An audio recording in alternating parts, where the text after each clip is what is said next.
Eh, quel match on a vécu en vrai, les mecs. Quel match on a vécu là. C'était vraiment un match de ouf, le match des moins de 93. Malheureusement, je l'ai pas pu le voir en live. Et c'est pour ça aussi que je suis tout seul. C'est parce que j'enregistre après l'avoir regardé sur un horaire un peu rocambolesque. Donc malheureusement, je suis tout seul pour faire ce podcast. Mais quel match on a vécu. Malheureusement, le fait de ne pas l'avoir vu en live enlève quelques-unes des émotions. Mais voilà, j'ai demandé aux gars de pas me spoil. J'ai pas été spoil, merci à eux. Malheureusement, bon, forcément, Insta passe par là. Et quand tu vas sur Insta, t'as tous les résultats directs. Mais ouais, match de ouf. Et je commencerai par dire un petit SO quand même à Richmond Biden. Richmond Biden qui était blessé sur ce championnat du monde. Richmond, c'est quand même un athlète en moins de 93. Je trouve qu'on a tendance à un peu dormir sur lui, à un peu le sous-estimer. Mais faut pas oublier que ça fait très longtemps qu'il est là. J'ai le souvenir de lui déjà en 2019 lors des championnats du monde subjus et des championnats d'Europe subjus, l'un en Suède, l'autre en Lituanie. Et il nous avait fait déjà des gros ravages. Il a continué ensuite sa carrière internationale et nationale. Et aujourd'hui, je pense que c'est un des athlètes les plus proches de totaliser 900 kilos de total. Donc vraiment, gros respect à lui. Il fait partie de cette génération dorée de sub-juniors qu'on a eu en 2019 avec Loïs Gauthier, Clara Perrault, Naël Bali, Khaled Ben Bachir, Samantha Eugénie. Et il est toujours là et je pense qu'il ne faut pas dormir dessus. Donc gros SO à Richmond et j'espère qu'il va revenir très très fort. J'en profite aussi pour vous remercier, comme je suis tout seul, sur tout l'engouement que vous montrez autour du podcast, autour des posts Insta, etc. Ça fait grave plaisir. On fait pas forcément ça pour les likes, mais ça fait toujours plaisir d'avoir un peu de soutien de ce côté-là. On rentre directement dans le match, on va pas perdre trop de temps. Dans ce match, on a du coup deux têtes de série, donc Émile Krastev, oui, et William Ball. Deux têtes de série où William Ball, il a beaucoup parlé sur les réseaux. C'est un mec qui parle beaucoup sur les réseaux et moi, j'aime pas trop ça. Je trouve que ça fait un peu arrogant, un peu. Tu sais, je suis un peu en mode frérot, calme-toi, tu n'as rien prouvé jusqu'alors. En vrai, ouais, même moi, je retourne ma veste. Le mec, il a l'air nice. Le serrage de main au bench à l'arbitre, je trouve ça génial. Le mec, il est décontenancé. Ça fait du bien de rapporter un peu de fun, un peu de truc dans ce sport qui devient un peu, je trouve, sans artifice, un peu surfait. Les règles IPF, elles sont un peu cheloues là-dessus, mais ça fait du bien d'avoir un mec juste qui ramène de la bonne humeur, qui ramène du sourire, etc. Pour vous faire un petit point sur le gars, quand même, sur William Ball. William Ball, c'est quand même un athlète qui a gagné les PA Nats, mais il les a pas gagnés. Il a écrasé la concurrence des PA Nats. Et quand on dit écraser la concurrence, c'est pas n'importe quelle concurrence. On parle de menhir de la catégorie des mecs qui sont là depuis X années. Je pense à Gavin Adin, Jonathan Keiko, Delaney Wallace qui monte en catégorie et qui commence à faire des scores assez intéressants. Dominique Fukua qu'on avait vu à SBD Worley il y a quelques années qui continue aussi à faire des choses intéressantes. Donc ouais, c'est pas il a à peine battu la catégorie, il a vraiment mis une drill. Ça veut dire qu'il a 30 kilos sur le deuxième. Et pour vous dire un point d'esprit, il a 50 kilos sur Keiko. Donc maintenant, c'est vraiment lui la tête des moins de 93 là-bas au Pierre Nats. Il confirme aujourd'hui en remportant ses championnats du monde, mais on va revenir un peu plus dans le détail. On a une tête montante, Christian Ayandokun. Vous l'avez au-dessus de moi parce que déjà j'adore ce mec, mais parce que c'est un athlète qui est très intéressant, Christian Ayandokun, qui progresse toujours petit à petit, qui est toujours dans une forme de résilience vraiment typique des Anglais de Grande-Bretagne, qui rappelle des Joris Kangamo, qui rappelle des Tony Cliff, qui rappelle des athlètes comme ça qui ont toujours persévéré pour avoir ce qu'ils voulaient. Il a fait champion d'Europe récemment avec un PR au total. Là, il continue son parcours en faisant encore une grosse perf avec en nouveau un PR au total et il rentre aussi dans cette catégorie des athlètes de moins de 93 kg qui font 900 kg de total. On a Ayman Noari, qui est un peu l'électron libre, l'outsider de la catégorie. On y reviendra dessus. Sur le match, il y a une chose qui est super intéressante, c'est Emile Krastev, il n'a jamais open aussi bas au squat de ses 2-3 dernières années, je crois. Donc, on est vraiment sur on n'est pas dans le match pour Emile Krastev dès le squat. Il y a 7 de 92, 7 305, 375 qui est un peu déjà qui commence à être un peu difficile. Et il faut pas perdre le match. Et quand il faut pas perdre le match, il faut mettre plus lourd. Et il a la 317. Je crois qu'en live, sur le terrain, ça doit être un peu différent. Il y a une petite redescente, mais elle est très très légère. Je pense que c'est un call qui va porter forcément à la discussion. Et malheureusement, il va, à partir de ce fait, la 3-17, il va décrocher. Pourquoi? Parce que William Ball en face, 3-12, 3-30, 3-35, avec World Record Junior, vous le voyez, vraiment, il n'y a rien à dire. Ayman Noari, il fait son match, 3-20 au squat, 3-35, 3-37-5, hyper intéressant, Ayman Noari, un athlète à suivre, parce que vous le voyez, déjà, il a un gros squat, il sort un peu de nulle part. Ayman Noari, ça fait quelques années qu'il est là, mais on n'a pas tout son passé, tout son historique sur Open Powerlifting. Et on termine par le Togo, Christian Ayandokun, qui lui assure son 3 sur 3 et qui va terminer en top N à 3,20, 5 kilos de plus que ce qu'il avait fait aux Europes. Donc il continue de progresser au squat, il continue de faire son trou. On va continuer avec ensuite avec le bench. Pareil, le bench, c'est quelque chose de particulier, le bench, parce que on a le retour, entre guillemets, d'Emile Krastev avec son 2,20, 2,30, 2,35 qui est convaincant. Noiri va fail 2 fois 200, je trouve que c'est un choix de merde. Je trouve que la 190, c'était déjà difficile. Aller chercher plus 10, c'est compliqué. Et Ryan Dokun, pareil, qui déroule. De son côté, William Ball, pareil, ça déroule. Donc, Ryan Dokun et William Ball, on est sur une gestion, pas une gestion entre guillemets, mais sur un match parfait, 6 sur 6, et il déroule. On arrive sur le deadlift, et là, le deadlift, c'est un peu la cour des miracles. J'ai trouvé que c'était la cour des miracles. On a, dans un premier temps, on a Emile Krastev qui va open à 3,40. Emile Krastev qui open à 3,40. Il va s'aligner, mais à mon sens, il sait déjà que le match, il est perdu, il ne pourra pas jouer la première place. Derrière, il y a Ayman Noailles qui fait 3,50 et Ayan Dokun qui reste dans son match à 3,35.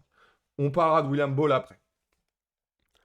Krastev, ensuite, après avoir mis les 3,40, va mettre 3,55. Donc il met 355. Et ce qui est hyper intéressant, c'est qu'au poids de corps, vous le voyez, au poids de corps, Emile Krastev, il est à 92,5. Ayan Dokun à 92,7 et Noiri à 92,65. Ça veut dire qu'à la deuxième barre, on a Krastev qui valide 897,5 de total. À la deuxième barre, Noiri valide 897,5 de total. On a déjà un choix de merde.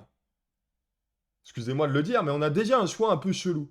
Pourquoi Noiri va chercher 370 pour matcher le total de Emile Krastev? Ce qui est un peu bête, à mon sens, parce que bah, il tire après, s'il met juste 372, vous le voyez au deadlift, eh ben il passe devant. Et il passe devant Emile Krastev, mais il passe aussi devant Ayan Dokun. Parce que Ayan Dokun est plus lourd que Noiri. Et il tire après Ayan Dokun. Donc tu te dis, bon bah c'est chelou. Ayan Dokun, lui, il fait 365. Et du coup, il valide 8,92,5 de total. Mais au moins, tu peux t'aligner par rapport à Krastev et mettre 2 kilos de plus pour aller chercher le 900. Ce qui fait quoi? Ce qui fait que bah, Krastev, lui, il va aller chercher cette deuxième place. Il veut aller prendre cette deuxième place, il va mettre 7,5 kg de plus. En disant, bon, bah voilà, je vais aller chercher mon 905 de total et je vais aller chercher cette deuxième place. Qu'est-ce que fait Noari? Non, pardon, qu'est-ce que fait Ayan Dokun? Il voit que Krastev rate, bah, Ayan Dokun, il va chercher son 900 à lui kilos de total pour justement passer devant Noari, qui a fait 370. Donc, pour dire, bon, bah voilà, je te remets 2,5 kg de plus parce que je suis plus lourd que toi, donc forcément, je dois aller chercher mon 900 kilos de total. Et là, Noari pète un câble. Il pète un câble, le mec. Donc, déjà, on est à un choix chelou de ne pas avoir mis 372, parce que je pense qu'il l'avait clairement. Donc, il a le choix chelou, il est dans une position qui fait que, bah, frérot, juste mets 372, mets 375. De toute façon, tu passes après tout le monde, tu peux changer ton attempt. Bah non.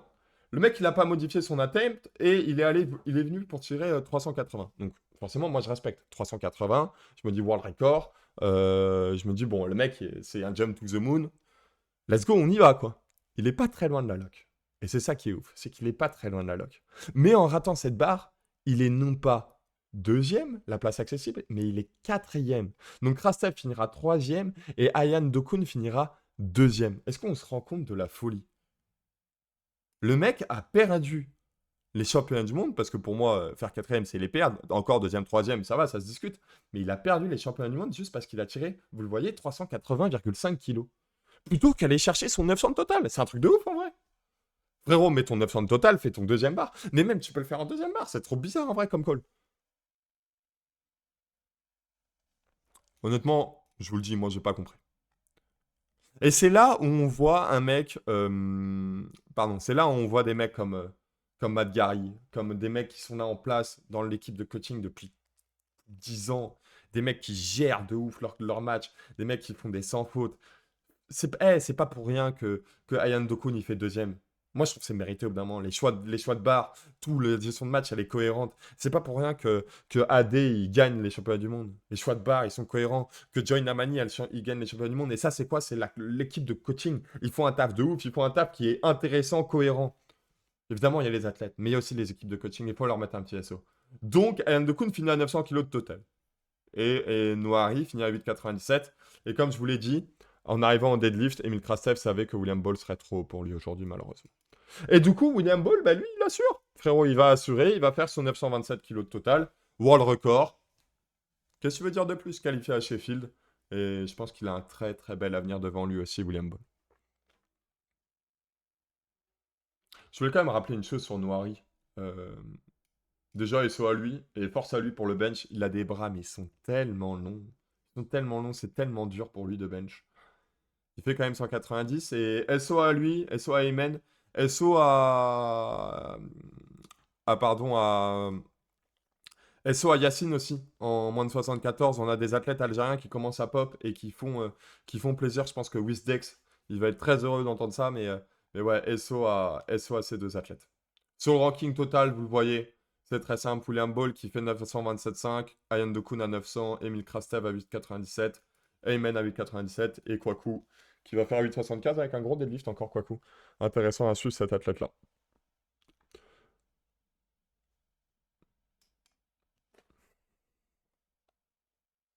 C'est donc un match un peu particulier hein, qu'on a vécu.